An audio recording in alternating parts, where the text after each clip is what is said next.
إن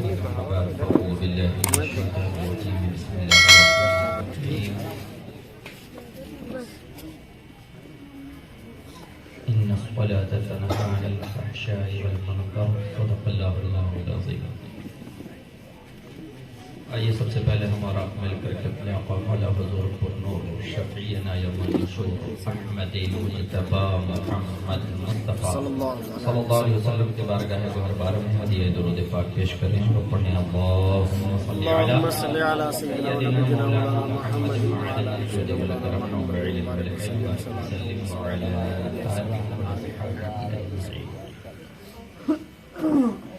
ابھی تو 11 بجے اور ابھی سے آپ لوگ سناٹے میں ہیں.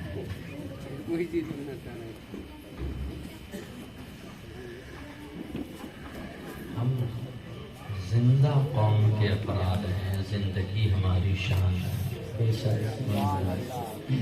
اور جب جب ایمان والے یہ سستی ایمان والوں پر جچتی نہیں. ایمان والا ہو اور حرارت ایمانی اسے سولا دے، یہ ہو نہیں سکتا. حرارت ایمانی کیسے آپ کو سونے دے رہے ہیں؟ ابھی دیکھو تقریر سننی اور ابھی سے آپ لوگ ڈھیلے پڑ گئے تو بعد میں جو آنے والا وہ کہے گا یہ لگتا ہے پہلے والے دونوں مولانا سب چیز جھاڑ پوچھ کے لے کے چلے گئے، ہمارے لیے تو سناٹا چھوڑ دیا. ہاں اور میں اسی لیے بغیر کسی اعلان سے کرسی پر بیٹھ گیا تھا کہ یہاں سبھی اس چہرے کو پہچانتے ہیں. اور آپ لوگوں سے ایک بات کہہ دو، اپنے پڑوسیوں کو دیکھنا بند کر، سب کی نظر میری طرف ہو. اور اس وقت میں بہت خوبصورت نظر آ رہا ہوں.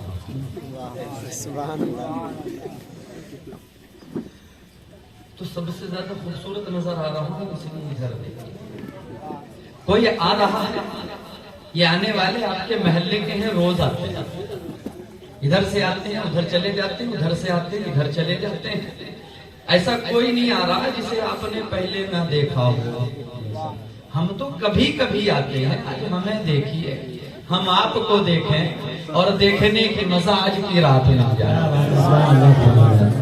اور اس دیکھ میں ہم آپ کو دیکھیں، آپ ہمیں دیکھیں، اور میں آپ کو سکھاؤں نبی کا پیارا دین، اور آپ سیکھتے چلے جائیں.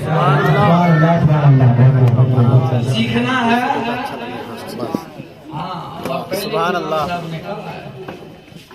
کہا آج آپ جراح جانتے ہیں؟ جراح کو دیکھا نہیں دیکھا؟ بات کرنے والے جیسے بولنے پر ابھی مودی جی نے کوئی ٹیکس تو لگایا نہیں، اس پر تو کوئی ٹیکس نہیں ہے نا کہ آپ بولیں گے تو کوئی ٹیکس دینا پڑے گا. اور یقین جانیے میں آپ کی جیب پر بھی نظر نہیں ڈالنا، جیسے کوئی نہیں آئے گا کوئی فرق نہیں پڑتا. بس بات میں پہلے کہہ چکا ہوں کہ میں ٹیپ ریکارڈر نہیں ہوں، آن کر دو بجتا رہے. میں آپ سے بالمشافہ گفتگو کرنا چاہ رہا ہوں، اور جو میں سکھانا چاہ رہا ہوں اس کے لیے ضروری ہے کہ مجھے سمجھ میں آئے کہ آپ سمجھ رہے ہیں یا نہیں. جراح دیکھا ہے، جراح کیا کرتا ہے؟ جہاں زخم ہو وہاں پہلے سے درد ہوتا ہے، تھوڑا نکلا ہے کتنا دکھتا ہے، پہلے سے دکھتا ہے، مواد اندر گندگی بھری ہوئی ہے. اور آپ جراح کے پاس پہنچیں گے کیا کر رہے ہیں؟ پیار سے اس کو تھپائے گا، کہے گا بھیا ادھر دیکھو. جیسے آپ نے دیکھا رکھا انگوٹھا مارا، بندہ تل ملا جاتا ہے کیا ہوا. جب تک سمجھتا تب تک ساری گندگی باہر. اور آج میں جراح کی صورت میں آیا ہوں کہ ایک زخم دبانے والا. تکلیف ہوگی مجھے پتا ہے، پہلے سے بتا دے رہا ہوں، ہوشیار رہیے گا، تکلیف شرطیہ اور وہ اس لیے ہوگی کہ زخم جتنا گہرا ہوتا جائے علاج میں اتنی ہی تکلیف ہوتی ہے. اور ان زخموں میں ایک بڑا زخم جو آج ہم مسلمانوں کے، ہم میں سے اکثر لوگوں کے مسلمانی میں ہے، وہ یہ ہے کہ ہم مسلمان ہیں، مسلمانی نہیں ہے۔ ہم مسلمان تو ہیں مگر مسلمانی نہیں ہے۔ ہم ٹوپی پہننا نہیں چاہتے ہیں، ٹوپی پہنانا چاہتے ہیں۔ ٹوپی پہنانے کو تو یہ قوم بہت چکر ہے، اور کس کو پہنا دے، مگر بہت بچے کبھی ٹوپی پہن کے رب کے حضور آ جاؤ بولے نا، اور بڑے سطر کے یہ قوم بڑی چکر ہے، جیسے ہی بات کرو کہ اچھا مولانا صاحب بھی ٹوپی پہنانا چاہتے ہیں، نہیں، یقین سے کہہ دو پیارے، چاہتا یہ ہو کہ یہ علماء جو حفاظ بیٹھے ہیں، میں یہ چاہتا ہوں کہ یہ اکیلے جنت میں نہ جائیں، جیسے آج آپ سب ساتھ ہیں، کاش میدان محشر ہو، یہ آگے ہو، پیچھے پیچھے ہم سب ہوں، یہ بھی جنت میں جائیں اور آپ کو بھی لے کے جائیں۔ ان کا کام ہی ہے کہ آپ کی آخرت بنائی جائے، یہ ذمہ داری ہے، اور اس ذمہ داری کو ادا کرنا یہ فریضہ ہے کہ آپ کو اکیلے جنت میں جانے کی تیاری نہیں کرنی ہے، پوری قوم کو لے کر کے جانے کی تیاری۔ ساتھ ساتھ کون کون جنت جانا چاہتا ہاتھ اٹھاؤ، ماشاءاللہ خاص نگر والے سب جنت جانا چاہ رہے ہیں۔ اچھا میں بھی کہوں مرنا ہے تو سب کے سب سے پہلے اٹھ کے بھاگ جائیں۔ مرنا کوئی نہیں چاہتا، جنت میں سب کو جانا ہے پیارے، بغیر مرے جنت میں نہیں جانا۔ جنت میں جانے کے لیے تو مرنا ہوگا، اور مرے بغیر جنت میں داخلہ نہیں ہے۔ جب تک مرو گے نہیں تب تک جاؤ گے نہیں۔ آپ سوچو گے مولانا صاحب موت کی بات کر رہے ہیں، آج ہمارے گھر کا ماحول یہ اگر موت کی بات کرو تو منحوسیت پھیلا رہا ہے۔ ارے تجھے موت کی بات کرنی تھی، کل ہماری ماں بہنیں محلے میں خوب چرچا کریں گی، مولانا بہت خراب آیا تھا، منحوسیت پھیلا کے گیا، موت موت کر رہا۔ ارے بغیر مرے جنت نہیں ملنی، موت اس کے لیے بری ہے جو یہاں سے جہنم جانے والا ہے، اور وہ ایمان والے کے لیے موت ایک احساس ہے جو مرنے کے بعد قبر میں اپنے نبی کا جلوہ دیکھے گا اور اس کی نعمتوں میں گھر میں جائے گا۔ میلاد النبی اعلیٰ حضرت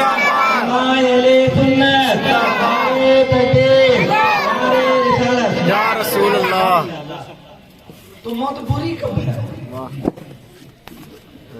بدنام تو بلا وجہ لوگوں نے موت کو کر رکھا، ساری تکلیف تو زندگی میں ہے، موت میں کوئی تکلیف نہیں ہے، تکلیف زندگی میں ہے، اور لوگ جس میں تکلیف ہے ان سے پیار کر رہے ہیں، اور جس میں تکلیف سے نجات ہے اس سے نفرت کر رہے ہیں۔ اللہ اکبر، یہ تو تکلیفوں سے نجات دینے والی چیز تھی، اسی لیے تو آقا دو جہاں صلی اللہ علیہ وسلم نے ارشاد فرمایا ہے، جو موت کو کثرت سے یاد کرے گا وہ کل میدان محشر میں شہداء کے ساتھ اٹھایا جائے گا۔